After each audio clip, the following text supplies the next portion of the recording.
Busy day from Nashville here from tight end U. To open, George Kittle met Baby Lombardi today.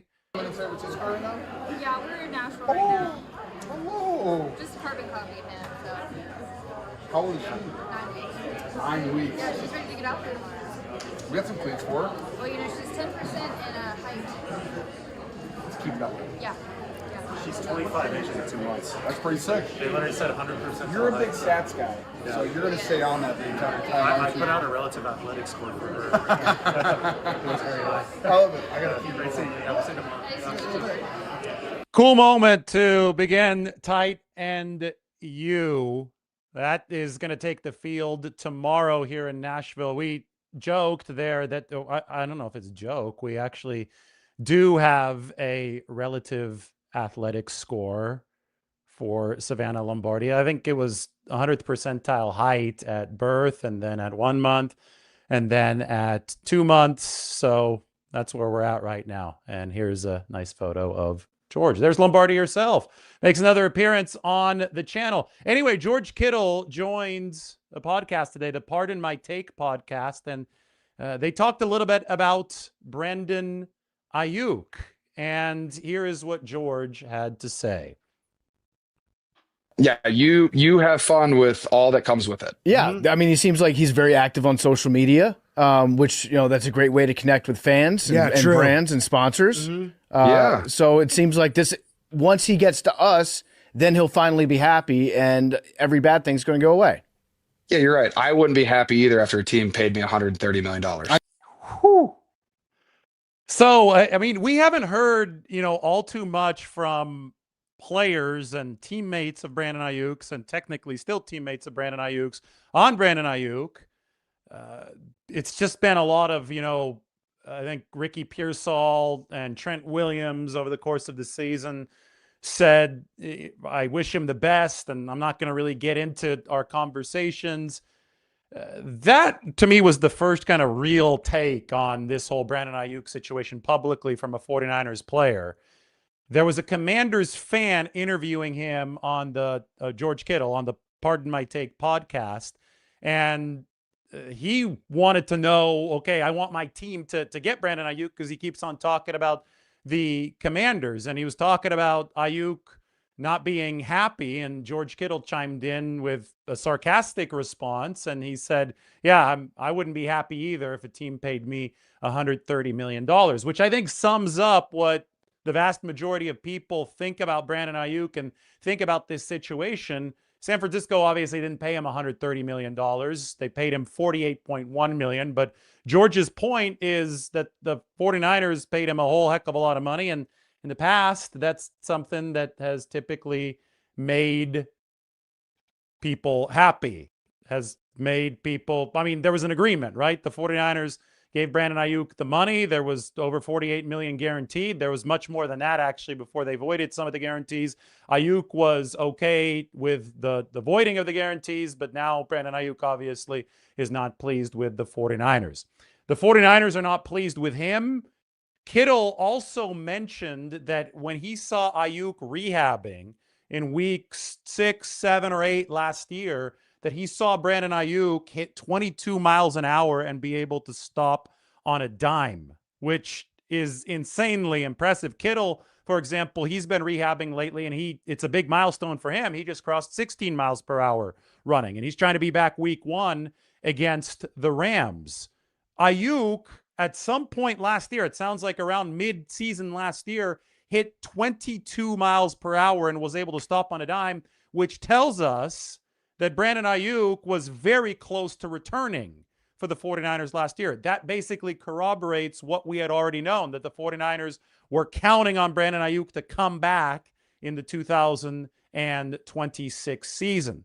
But he abandoned the team, he abandoned his teammates, and people in the 49ers building were not happy about that. Needless to say, 49ers fans not happy about that. Now, Brandon Aiyuk keeps on checking in either every other day or every day via social media. The latest post looks like this. Man, what's up, everybody? I had a great Father's Day. And before I lay down and go to bed tonight, I just wanted to say, go Commanders! Go Commanders, man. Go Commanders from Brandon Aiyuk. Go Commanders, go Commanders, while he's under contract with the 49ers. So that obviously, I mean, this has gone so far off the rails at this point that I don't know if the 49ers are even bothered by what he said, but I do not think that saying, cheering for another team while you're still under contract of the team that paid you $48.1 million in under a year's worth of time. I don't know if that is going to sit well in any grievances or any related legal proceedings moving forward, should this go in that direction. And I'm not sure if it helps Brandon Aiyuk's case to be released sooner rather than later. Kittle, by the way, on his recovery today said, I'm in cleats on the field right now, so I'm 21 weeks out. So I think 21 weeks away from either the injury or the surgery on the Achilles. And he said, I'm running over 16 miles an hour. So I'm having a great time. Single leg box jumps. We're cutting again, and we're having some fun. Kittle also said that he's starting everything from scratch. He's relearning how to block. He's relearning how to run routes. He's building that football base. He mentioned that he's got the rest of June, and he's going to have the field at tight end U tomorrow. I don't know how much he's going to do on the field tomorrow, tight end U, but I'll tell you that from seeing Kittle today, and you guys saw the video there at the very start, I think that he is fully back to weight. He said he was back to weight a couple weeks ago, maybe a month ago at this point now, and talked to him in Santa Clara. But just standing next to George Kittle today, I don't think that there is any concern about the amount of muscle that's on him. And that was a concern about a month and a half or 2 months ago when we saw that picture in Las Vegas, when that new pool was opening up in Vegas and some of the 49ers players went there. Kittle obviously still had a little bit of weight to put back on following the Achilles surgery and the inability to lift it with his lower body for a good chunk of this offseason. I thought seeing George today, he looked like the George that I'm accustomed to seeing around the 49ers facility when he's in tip-top shape and when he's not recovering from a surgery. And it's only June 22nd. So you go June, the rest of this month, then you go into July, then you go into August. The 49ers don't play that game in Australia to open the season against the Rams until about a third of the way through September. So what once looked like an absolute long shot, and might still be a long shot because of the 15-hour flight to Australia, suddenly looks a whole heck of a lot more possible now for the 49ers and George Kittle as far as returning in week 1. I think that George is going to put himself into position to be cleared, but I think it's going to be another question entirely for the 49ers to allow him onto the long flight across the Pacific Ocean to Melbourne. Because we know that this is unprecedented as far as the NFL goes. No teams have ever played a regular season game following this long of a trip. And that, to me, is the potential deal breaker in this return for George Kittle. But let's say this right now. I think this is really, really important to emphasize. Look at all that George Kittle is doing to return. He tore his Achilles in January, the 49ers wild card game against the Philadelphia Eagles. And he is doing everything in his power to be back and active for week 1 in September. They talk about 9 months being the minimum for returns from Achilles injuries. And I know that Michael Crabtree came back in 6.5 or 7 months. That was crazy back in 2013. But they talk about 9 to 12 months being this window for elite athletes.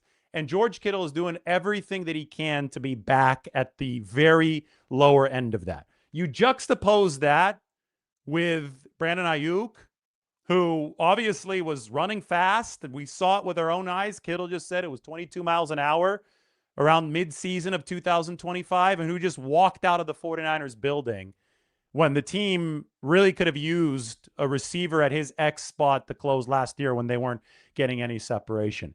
You can also look at Fred Warner, who busted his tail to almost defy every single odd. I mean, that would have been a miraculous return, and he was this close to it. If the 49ers had made the NFC Championship game, there was going to be a very, very serious conversation about getting Fred Warner back on the field after he had fractured and dislocated his ankle. I mean, this is how leaders act, right? Fred Warner, team leader. George Kittle, team leader. Brandon Aiyuk, the behavior was the complete opposite. And now, I mean, the Brandon Aiyuk situation, I mean, we can talk about comparing somebody to the highest of standards, and that's Fred Warner, and that's George Kittle, and Nick Bosa, that's the highest of standards as well. He's going to be back for week 1 if the schedule continues going the way that it does for George Kittle. But just the Aiyuk situation is now outside the sphere of comparing him to the 49ers A-list leaders and the great examples. This is something that we haven't seen, I think, in NFL history. The amount of guarantees that he's forfeited, the behavior after being paid the money. He's basically trying to break the contract. The 49ers aren't having it, and the Commanders may or may not want him. Aiyuk does seem to want to go to the Commanders, but I'll say that of all the posts that we've seen from Brandon Aiyuk that seem to be coming on a very frequent basis now, there still hasn't been a single one of him actually running around and playing football. There's been one of him playing soccer, and it was actually fairly impressive. He was able to kick the soccer ball right into the camera. I thought he showed good soccer skills, but he hadn't shown himself running and cutting on a football field, catching passes. And I'll add this. The last time that we saw Aiyuk actually on a field playing football was week 1 to week 7 of the 2024 season. And he did not look good. And then he got hurt in week 7. But remember, he didn't have any training camp because he held in throughout all the training camp before the contract was signed in 2024. And I thought that was Exhibit A in 2024 of Brandon Aiyuk probably needs a training camp to look like something close to himself as a football player. And that was before the ACL. So if this is as simple as Brandon Aiyuk just wants to be released by the 49ers so he can sign with the Washington Commanders, if this is as simple as that, the 49ers, because they play the Commanders in week 6, which is still within that week 1 to 7 window of what they saw from Brandon Aiyuk in 2024, they don't want this guy to have a training camp with Washington. They don't want him to have a training camp with anybody that's not them, right? And at this point, he's not going to play for them anymore. We know that, but they don't want to give a competitive advantage, especially to a team that's going to be on their schedule early in the season. They themselves have seen firsthand what Brandon Aiyuk without a training camp looks like. And that was weeks 1 to 7 of the 2024 season. It was drops galore, big drops too. I mean, he dropped the dime from Brock Purdy in week 1 against the Jets in the end zone. He dropped the 3rd down pass from Purdy in week 3 against the Rams that I think cost the 49ers the football game. There were a handful of bad plays and drops. There was one against Kansas City that might have cost them the game. That was before he got hurt against Kansas City in week 7. I mean, the play was ripe for immense criticism, and it cannot be ignored that Aiyuk was coming off the contract and coming off of no training camp in 2024. So the 49ers aren't going to go out there and gift wrap anybody an Aiyuk training camp. And that is if he still even wants to play. To me, actions speak a lot louder than words. To me, you look at, somebody like Brandon Aiyuk and you watch what he's saying on social media, and it's just not congruent with what he could be doing to solve the gripes that he is giving on social media. So if he's mad that the 49ers haven't released him, and he's taken to social media to blast the 49ers and to say, go Commanders in several posts, why didn't he apply for reinstatement back in April and therefore set himself up to show up at the 49ers facility to take a physical to get back out onto the field to force the 49ers to release him? Because the 49ers probably would have cut ties right then if Aiyuk would have forced their hand. Why is he complaining about things? Why is he making a mess on social media but without doing anything? Why is he saying stuff but not acting on it?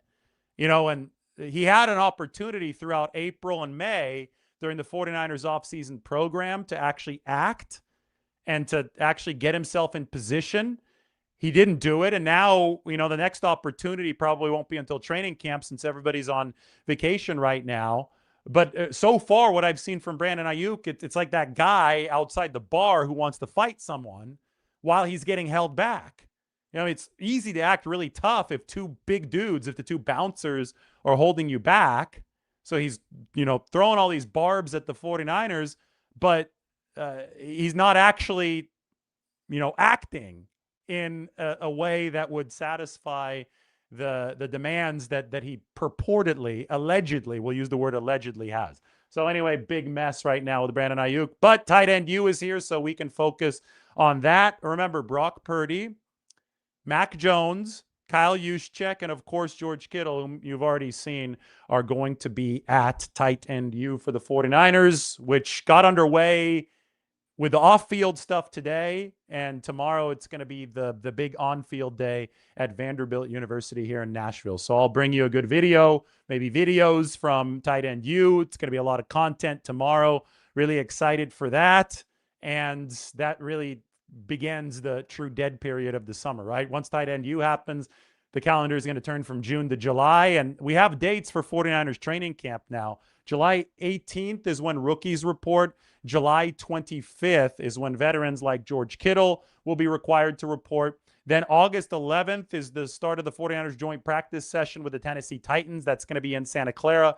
Robert Saleh will bring his team to California, actually here from Nashville. And a week after that, on August 18th, the 49ers will head down to Southern California and have a joint practice with another former coach of theirs, Jim Harbaugh, and the Chargers. And that's going to be in El Segundo, which is right there by the LAX airport. So the dates to remember, the 18th and the 25th of July. July 26th then is going to be the first practice. And then the 11th and the 18th of August, those are going to be the joint practices with the Titans and the Chargers, respectively. I am now happy to answer some of your questions.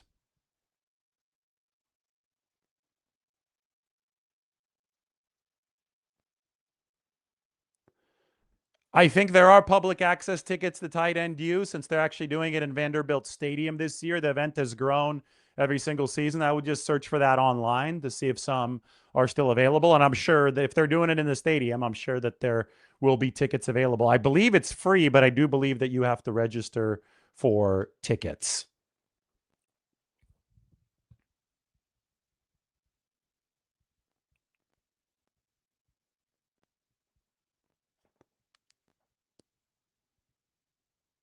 Mr. 49ers Life thinks that there was a lot of intentional drops from Brandon Aiyuk. I don't know about that. I think he just wasn't sharp in 2024 coming off of no training camp. I don't know how that would benefit Brandon Aiyuk fresh off of signing a contract to not catch passes early on.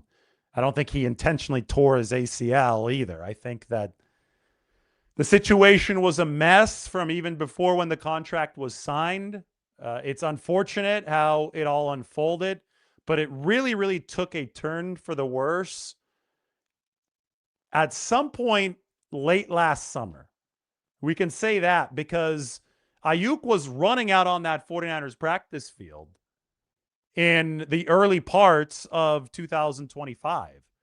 And the 49ers were expecting him to come back. Now, they had voided his guarantees, so they probably thought they could work through the voiding of guarantees. Maybe there was at least the appearance of a reconciliation after he missed some of those meetings and rehab appointments at the end of summer, but then he ghosted the team. So I don't know, at some point that went south fully, and the 49ers did not hear from Brandon Aiyuk anymore.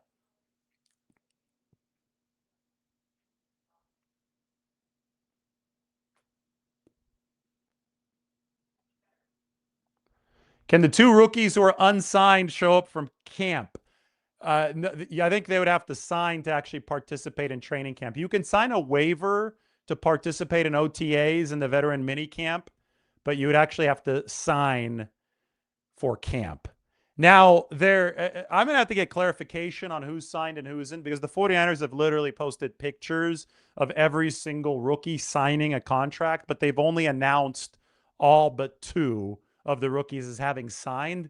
So it's possible that everybody has signed. There isn't a lot of wiggle room in these contracts because they're all preset by the rookie wage scale. Now, anyway, we're going to double check on this, but remember that every single 49ers player, there is a picture of every single rookie from this year allegedly signing his contract. So that seems to be a point of confusion just because the 49ers have not sent out an official release, but I wouldn't sit here and be all too concerned about that discrepancy.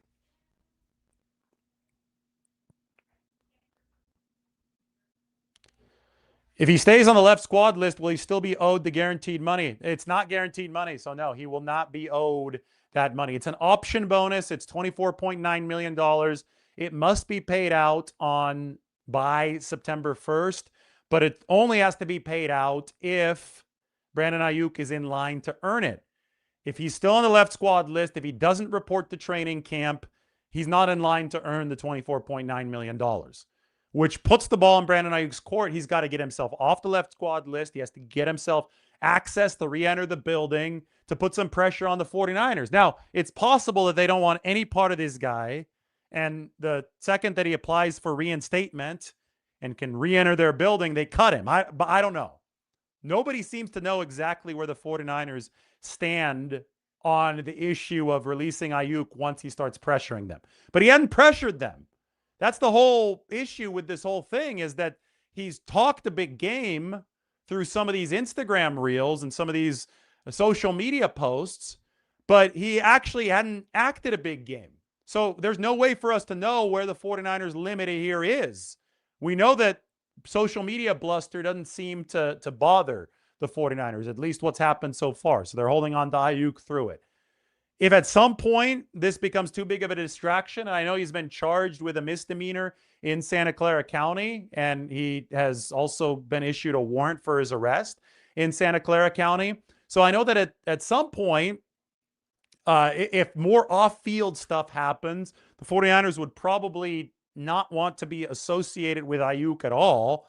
But so far, they've been willing to take the speeding charge, and that was something Aiyuk himself posted on social media, and they've just watched as the Santa Clara County District Attorney has issued a warrant for Aiyuk's arrest, which in a weird way might, for the 49ers work out in their favor when it comes to untangling this mess, because I would assume that if Aiyuk ever tries to come to Santa Clara, come back to California, he'll be arrested. There's a warrant out for his arrest, which would delay his reporting to the team facility, which, you just look at this, that it feels that we're, living in this bizarro reality. And we really are right now. The 49ers, I would assume, do not want Brandon Aiyuk to touch their practice field, to get anywhere close to their practice field. So the physical might be a point of contention if it gets that far. Obviously, reinstatement from the left squad list is something the 49ers can't control. That's handled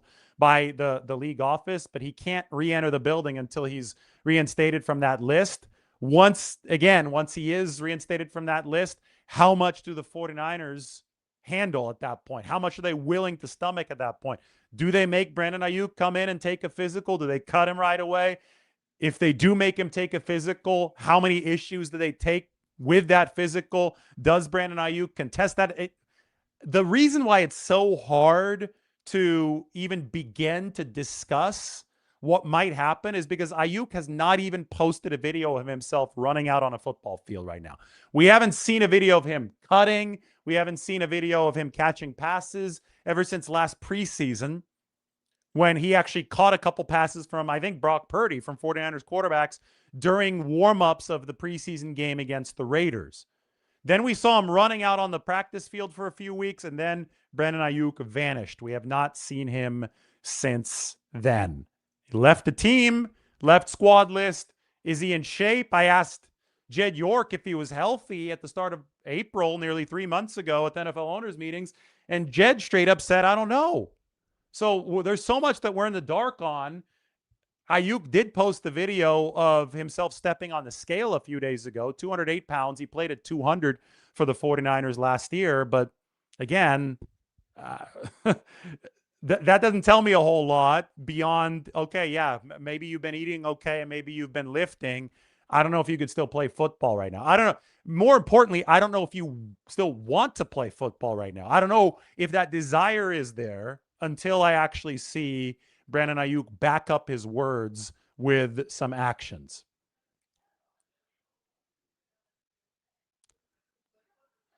Jed said he could. I mean, this was at the NFL owners meetings, and Jed basically left all possibilities open. He actually diverged a bit from what Kyle Shanahan and John Lynch said. Kyle Shanahan and John Lynch both said that Ayuk's time with the 49ers is over. The reason that Jed's comments rose some eyebrows is because he said, well, I'd love him to play for us. I interpreted that as more of a, here's Brandon Aiyuk, you can trade for him message to the rest of the league, because the 49ers are very clearly trying to trade him. The issue there is that if Brandon Aiyuk is not publicly broadcasting any advertisement of his ability to play, nobody's going to want to trade for him, right? Like, it's contract notwithstanding, he would have to renegotiate his contract to be traded, because no team is going to absorb that $24.9 million option bonus that kicks in on September 1st. But even outside of the contract, there has to be a sign that this guy can still play football. And if he's not communicating with teams, maybe he's communicating with the Commanders based on his Instagram posts. But, I mean, there's so many boxes that still need to be checked for Brandon Aiyuk to get back out onto a football field anywhere in the NFL. We have not been flying through this kind of fog of war, through this kind of darkness for any player ever, especially on this big of a contract. It's absolutely insane.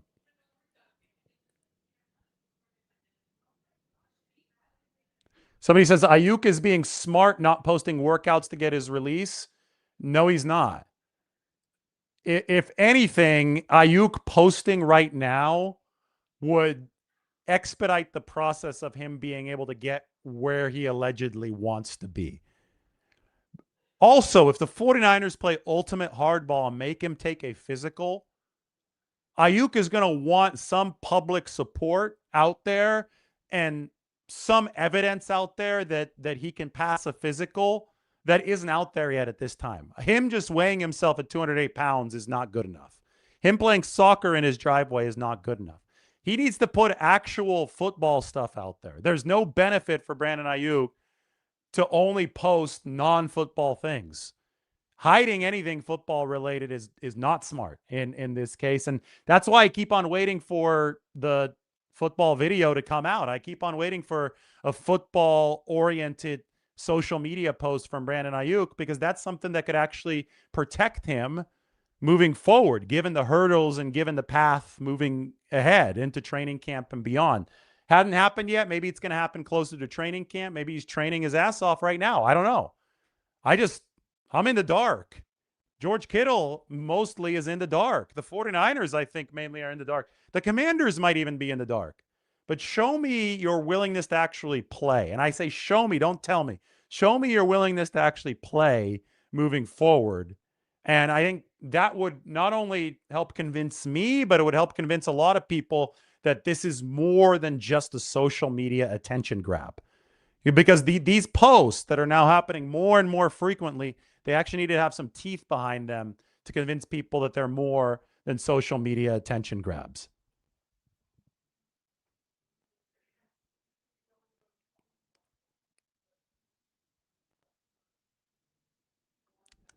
Brock Purdy and Mac Jones are both expected at tight end U. I did not see them today, but tomorrow is the day where players are going to be on the field for the 49ers.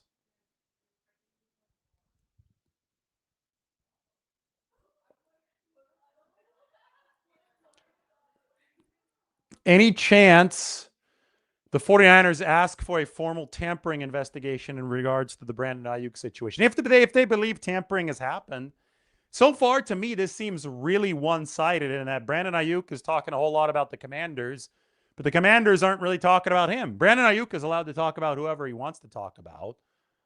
It could hurt him in a potential grievance later on if the 49ers want to get some money back because he's under contract with the 49ers. But, I mean, freedom of speech, he can talk about the Commanders, and it's not a tampering issue.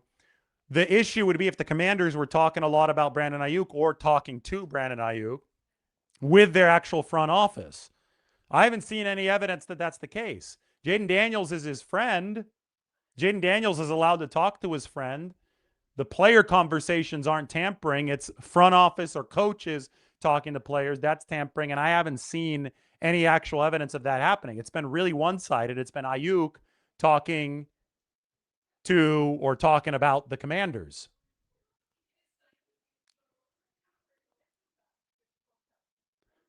All right, let's get some good questions in here. Got a few more in. Those of you who are just joining, was out at Tight End U today. I want to get this video up there. I think, yeah, this is the video that we want to play from Tight End U. George Kittle met Baby Lombardi today at Tight End U. You can even have a look at it as soon as I can get it up on the screen. Here we go. She's 25 inches in 2 months. That's pretty sick. They literally said 100%. You're a big stats guy, so you're going to stay on that the entire time. I put out a relative athletics clip for her. Oh, I got a few great scenes. I told George that Baby Savannah Lombardi, in case the audio wasn't fully clear to you, is 25. It was 25 inches a week ago at her 2-month appointment, probably even taller now, which falls into the 99th or 100th percentile. 100th percentile would be the tallest baby of all time. So we'll say 100th, we'll say 99th percentile. George, obviously a tall guy. He's what, 6'4" or so. He said they had cleats for her for Tight End U tomorrow, but I think that I don't think that's going to be a thing tomorrow. The first line of the Tight End U waiver, which we had to sign, is "Don't be a dumbass," which I think is a really good line. That's good legal advice. Don't be a dumbass. Maybe that legal advice should be given to other people surrounding this sport of football right now. But anyway, I don't think it would be particularly smart to sign our 9-week-old baby up for Tight End U. She did make a visit today. I thought this was really cool. Actually, the first 49ers player that Savannah has met was George Kittle at Tight End U. I don't know if she's a 49ers fan yet. She hasn't spoken for that, but the first player she met was George Kittle, so she might be on that track. I'm never going to be the person that announces what team my child roots for. That's going to be their decision, but I think that she is currently in an environment where she probably sees Joe Montana behind me whenever she checks out the studio. Could see the Frank Gore jersey back there and watches a lot of 49ers videos, hears me talking a lot about the 49ers. So she's probably in an environment to where she's going to be very interested about the 49ers.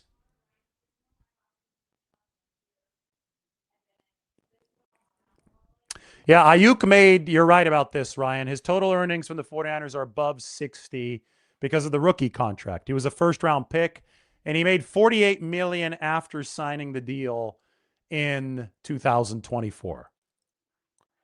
She slept 8.5 hours last night. She's 9 weeks old, and she just got a full 8.5 hours uninterrupted last night, which we're not ready to celebrate yet. We're not ready to say, oh, this is a battle that's been won. You never declare victory too early, but I think 8.5 hours at 9 weeks is definitely a milestone to give the thumbs up to. So thanks for the question. And now we hope that we can get some consistency. I think the key is that you want to stack days, right? You get 8.5 hours one day. You want to stack them now. You want to get day 2, day 3, get above 6 on a consistent basis. And then you know that you're in a really good spot. Why the Raider jersey? Well, as you can see, it's not that featured. It's Shane Leckler. So one of my best friends, Colton, shout out to him. He got me a couple signed jerseys. There's actually a right here. I used to have this one in the back, and sometimes I cycle it through. This is a Rudy Rudiger. That's Rudy from Notre Dame signed jersey. That's on the wall. That's not on camera. Then he gave me a signed Shane Leckler jersey and a signed Frank Gore jersey. Not sure where he got them. The Joe Montana statue doesn't belong to me. It belongs to my friend Jim Rudder. So anyway, we figured that the centerpiece for any 49ers show should be the Frank Gore jersey, because Frank Gore, who doesn't love Frank Gore, right? Who doesn't love Joe Montana? The Raider jersey, that's just, I didn't go out and buy it. It was gifted to me, and I didn't have a second 49ers one to put up there. And I thought, we want a color contrast too. So we got a black jersey and we have the red 49ers jersey. And Shane Leckler is one of the great punters of all time. So I'm all about good football, and talking about good football, I'm going to stay neutral on everything in the NFL. And if you're going to give me a good player's jersey and it's signed and it looks good in a frame, then I'm going to put it back there. Right now, you can't really see anything but the 9 in the sleeve of the Shane Leckler jersey. But on some shows, like the ones where I'm talking about Max Crosby, you'll notice that I tilt the camera and I zoom out a little bit so you could see both the 49ers and the Raiders jerseys.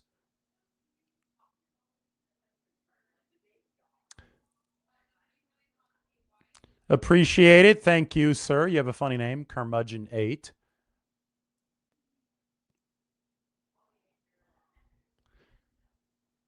Tight end U is basically 2 days, today and tomorrow. Tomorrow is the actual, I'm going to be sitting in meeting rooms tomorrow. That should be really cool. The classroom sessions at tight end U at Vanderbilt. And then the day after, or actually the afternoon after, in the morning we'll be in the meeting rooms. And then in the afternoon, we'll be out on the field at the stadium at Vanderbilt.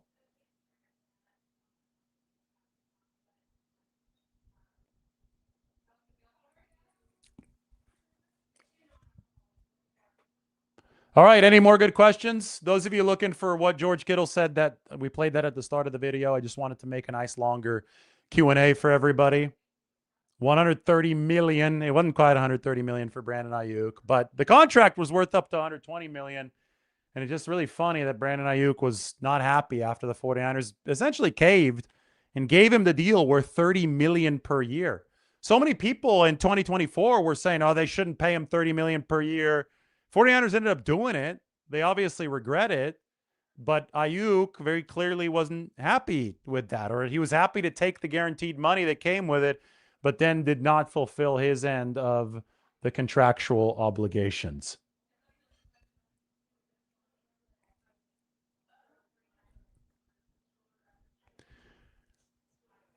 Alden Smith's memorial service was this past weekend. I want to do that the justice that it deserves. So we're probably going to have a more newsy pre-edited video that I'll give you some footage from that Alden Smith memorial service. Mike just reminded me. We were initially planning to do a news upload today, but I was at tight end U and we lost a little bit of time and decided that going live would be the smarter option. George Kittle talked about Brandon Aiyuk on that Pardon My Take podcast. I think it was the most direct and we could even say scathing interview from a 49ers player about the issue. So you can go ahead and give that a listen or rewind to the start of this video and listen to it there.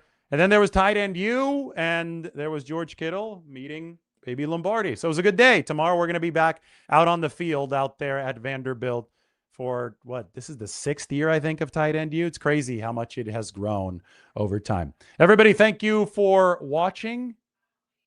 We will talk to you soon.